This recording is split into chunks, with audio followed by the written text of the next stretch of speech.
আপনাদের কাছে আমি দোয়া চাইলাম, আমিও দোয়া করি আল্লাহ যেন আমাদের আমলনামা ডান হাতে দান করেন। বল আমিন। আমিন যখন বলেন, এখানে আল্লাহর কসম অসংখ্য রহমতের ফেরেশতা আছে, ফেরেশতারা আমিন বলে। নবীজি বলেছেন দোয়া কবুল হয়ে যায় 100 বার। আমি তো আগে এরকম ছিলাম না। আমার আল্লাহ যদি একবার দোয়া মঞ্জুর করে, আপনাকে কিভাবে জান্নাতি করবে আপনি টেরও পাবেন না। বলেন সুবহানাল্লাহ। আমার ভাইরা, সেজন্য আল্লাহ পাক বলেন যার আমলনামা ডান হাতে দেওয়া হবে, আর কি হবে, সে লোকটা খুশিতে বাগবাগ হয়ে যাকেই পাবে বলবে, পড়ে দেখো এই নাও আমার আমলনামা, এই নাও আমি জান্নাত পেয়ে গেছি। সুবহানাল্লাহ। একই কথা লিখিস আরবিতে। ফায়াকুলু ইবতিহাজান ও সুরুরান, আনন্দে আটখানা হয়ে, আহলাদে আটখানা হয়ে বলবে খুজুন, তোমরা ধরো। সুবহানাল্লাহ। আহারে, যখন আপনি এখন তো সব নেই, লেখাপড়া শেষ হয়ে গেল, সেই এ প্লাস কি। আমি আবারও বলছি ভাই, আমি বিদেশের কিতাবে পড়েছি, কাল রাতেও পড়েছি। এই শুধু থিওরিটিক্যাল বিষয় পড়িয়ে আর থিওরিটিক্যাল মানে বর্ণনামূলক কথা শুনে মানুষ পরিপূর্ণ হিদায়াত পাবে না। বাস্তব ভিত্তিক কথা আসতে হবে, বাস্তবের সঙ্গে মিল খাইতে হবে। আমরা কত কষ্ট করে লেখাপড়া শিখেছি বলেন, আর এখন কি লেখাপড়া হয়েছে? লেখাপড়া শেষ, পরীক্ষা নেই, দেখি লেখছে। এর বিরুদ্ধে কথা না বললে আপনিও তো, আপনাকে জবাবদিহি করতে হবে, আর আমাদের প্রজন্মগুলো এরা সব মূর্খ হয়ে যাবে। বলেন তো, যে কথা বলছিলাম, লেখাপড়া যখন ছিল, আমি যখন এসএসসি পরীক্ষা দেই, দাখিল পরীক্ষা দেই, পুরো জেলার ভিতরে মাত্র 7 জন ফার্স্ট ক্লাস, মানে ফার্স্ট ডিভিশন, পুরো জেলায় 7 জন। তার ভিতরে রব্বুল আলামিন আমাকে রেখেছিলেন, এবং আমি স্বপ্ন দেখেছিলাম। সুবহানাল্লাহ পড়ে। আর এখন যে লেখাপড়া হয়েছে, ওই এ প্লাস দেখি গোল্ডেনের বাপ পেলেও ওরা সম্মান নেই।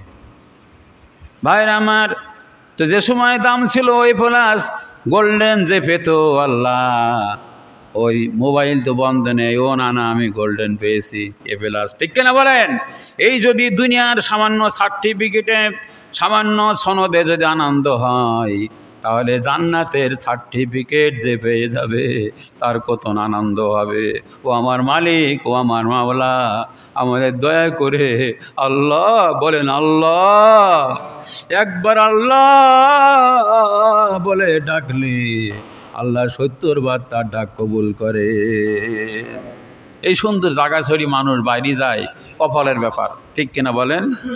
এই যে আমি প্রায় পড়ি না, মাই ইয়াহদিহিল্লাহু ফালা মুদিল্লা লাহু ওয়া মাই ইউদ্লিল ফালা হাদিয়া লাহু। নবীর ভাষা, আল্লাহ যারে হিদায়াত দেবেন তারে কেউ গোমরা করতে পারে না, এই জায়গায় ডেকে নিয়ে আসবে। আর যারে হিদায়াত দেবেন না, কোরআনে কারিম আছে, ওর হাজার চেষ্টা করলেও নবীরা তাই ফেল হয়ে গেছে। ঠিক না বে ঠিক ভাই?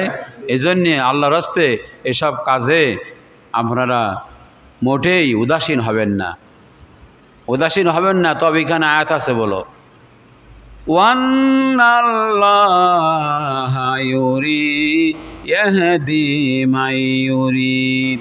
অন্য জায়গা আছে মাই ইউনিব। এটা প্রশ্নের উত্তর। বলে আল্লাহ হিদায়াত না দিলে হব কি কিরে? আল্লাহ পাক বলেন হিদায়াত আমি তারে দেই যে হিদায়াতের পাগল হয়। চোখের পানি ফেলি।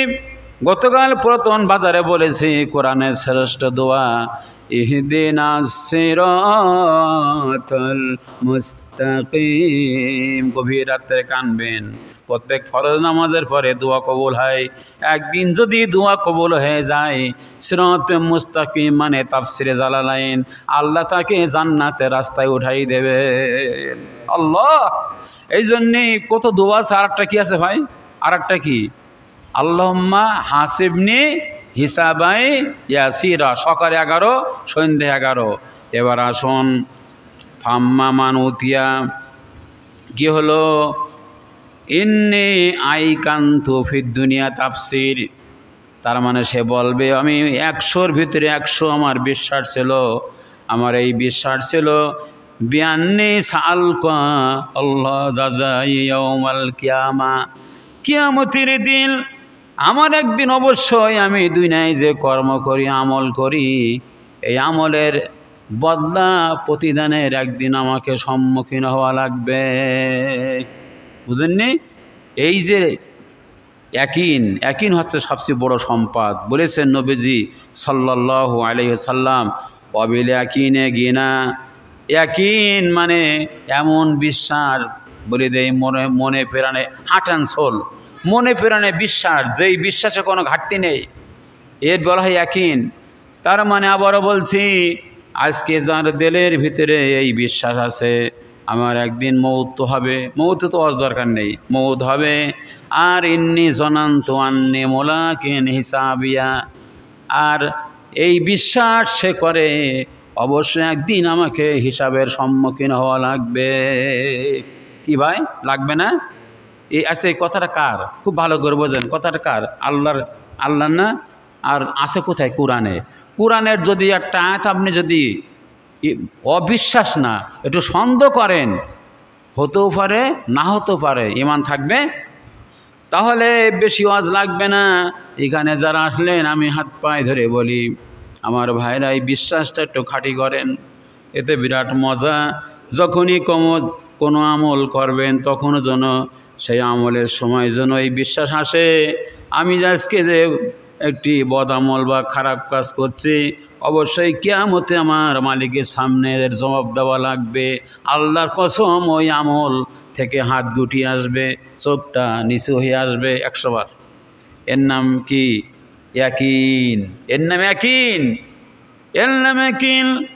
একজন বড় আমলকারী বলছে, আল্লাহ কোথায় আমরা নেমে গেছি। একজন বড় আমলকারী বলছে, হুজুর এই যে নেট তো এখন বন্ধ। নেট কি? নেট বন্ধ। কি জ্বালাই পড়ে গিয়েছে আমরা, বলেন দিন। হ্যাঁ, নেট বন্ধ, একবার দোকান বন্ধ, একবার গাড়ি বন্ধ, আবার তরকারি বাজারে গেলে দোয়া এনে সরতে হয় মাঝে মাঝে। কি বেগুন ঝাল 400 টাকা। এগুলো কি আষাঢ় মাসে বর্ষা নেই? বলবেন না, মালিক থেকে অনেক দূরে চলে গেছি আমরা। আল্লাহ তাআলা বান্দার প্রতি জুলুম করে না, কিন্তু আমরা বড় জালেম হয়ে গেছি। ঠিক না বে ঠিক বলেন? ভাইরা আমার, তো যে কথা বলছিলাম, ইন্নি জনান্তু, ইয়াকিন হলো দৃঢ় বিশ্বাস। এটা ভাই একদিন আসবে না। ইয়াকিন যদি পেয়ে যায় সে লোকটা নিছক মুক্তি পেয়ে যাবে।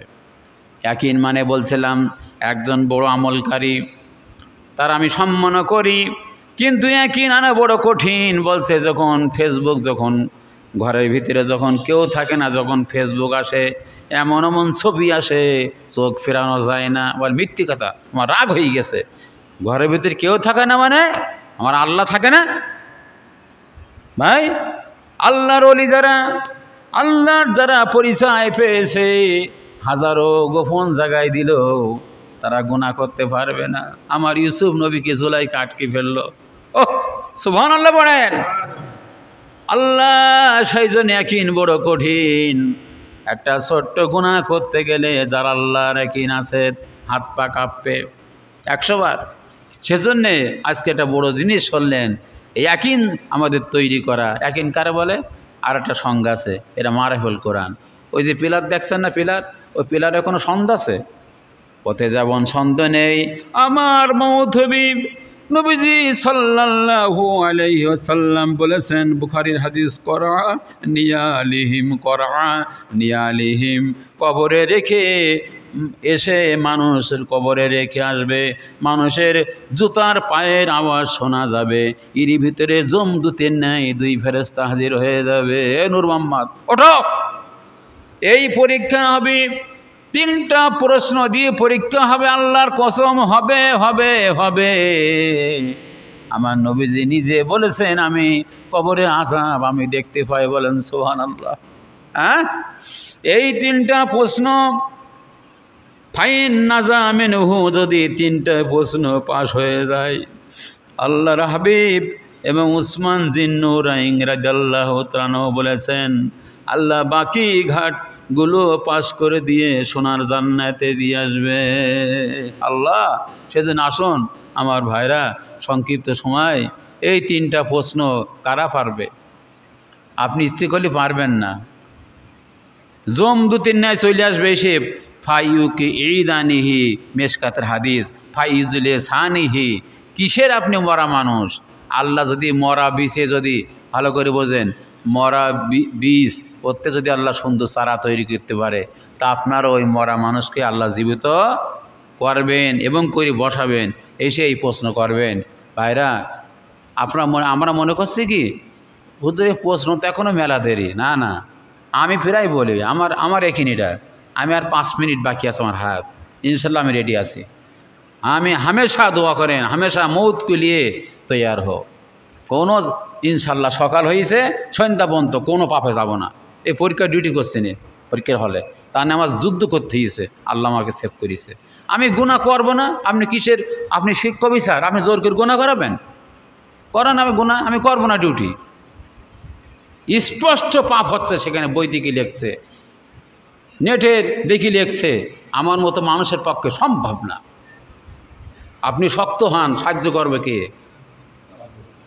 হ্যাঁ, এই যে ভাই একা আল্লাহ বললেন, আল্লাহ ওয়াকানা হাক্কান গালাইনা নাসরুল মুমিনিন। মমিন যখন সত্যিমানের পরে কায়েম থাকে আল্লাহ সাহায্য করেন। সেজন্য ভাই আসুন, ক্ষণিকের দুনিয়া আমরা চলে যাব, আমরা কোনো পাপে না যাই। ওই যে দুটো কাজ মনে আছে, ইমানের সঙ্গে মৃত্যু হবে, কবরের উত্তরও ইনশাল্লাহ আল্লাহ দিলে পাশ করে যাবেন। দুটো আমল কি বলেছি, কোনো পাপে যাব না আর নেক কাজ ছাড়বো না, নেক কাজ ছাড়বো না।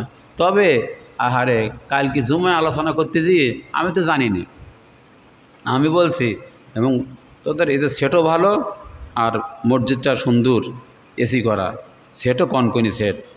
আমি বলছি যে আপনি মসজিদের সভাপতি, আপনি মন্ত্রী, আপনি অনেক কিছু, কিন্তু নামাজও পড়েন, বাড়ি স্ত্রী পর্দায় নেই।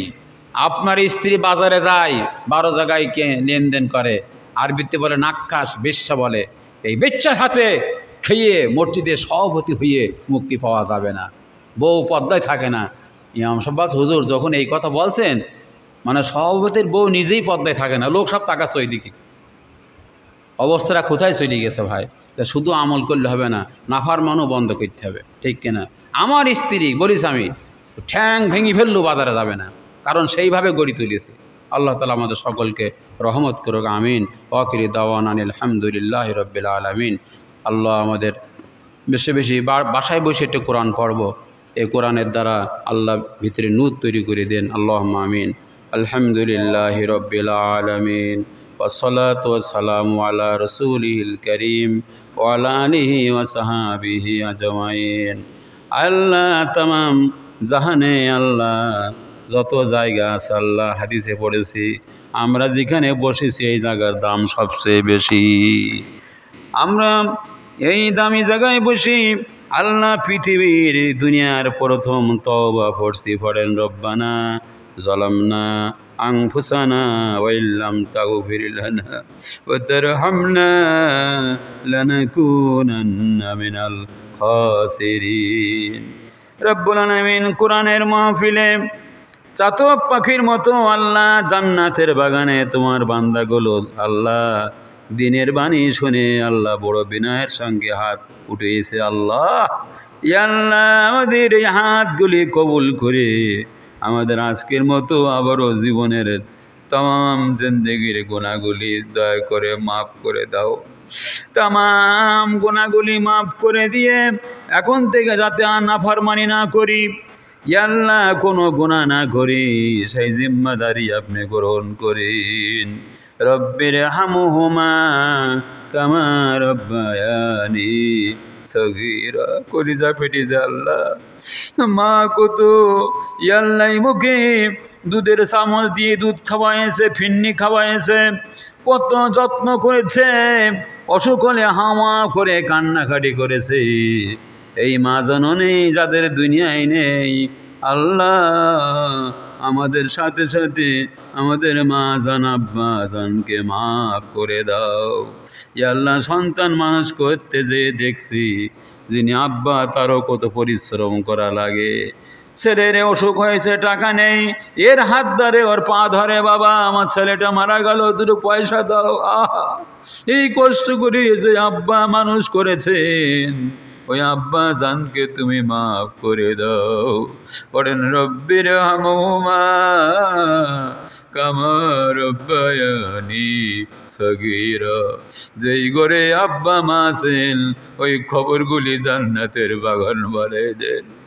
আল্লাহ দুয়া কবুল করে নেন। দাদা দাদি, নানা নানি, রক্তের জন, আল্লাহ শ্বশুর কুল, মায়ের কুল, আল্লাহ তুমি সকল আপনজনকে মাফ করে দাও। আল্লাহ সকল মোমেন ভাই বোনকে মাফ করো। আমার ফিলিস্তিনের আল্লাহ হাজার হাজার আল্লাহ প্রাণ যারা দিয়েছেন, আল্লাহ এই শাহাদাতের বিনিময় আল্লাহ তাদের বিজয় দান করো। আর এই আল্লাহ অভিশপ্ত আল্লাহ গজব প্রাপ্ত জাতি ইহুদিকে আল্লাহ তুমি দৃষ্টান্তমূলক শাস্তি প্রদান করে দাও। বাংলাদেশে সকল জুলুম অত্যাচার বন্ধ করে আল্লাহ তাআলা একটি সুখী শান্তিপূর্ণ সমাজ কায়েম করে দাও। যারা অসুস্থ আছে আল্লাহ রোগ ব্যাধি মাফ করে দাও।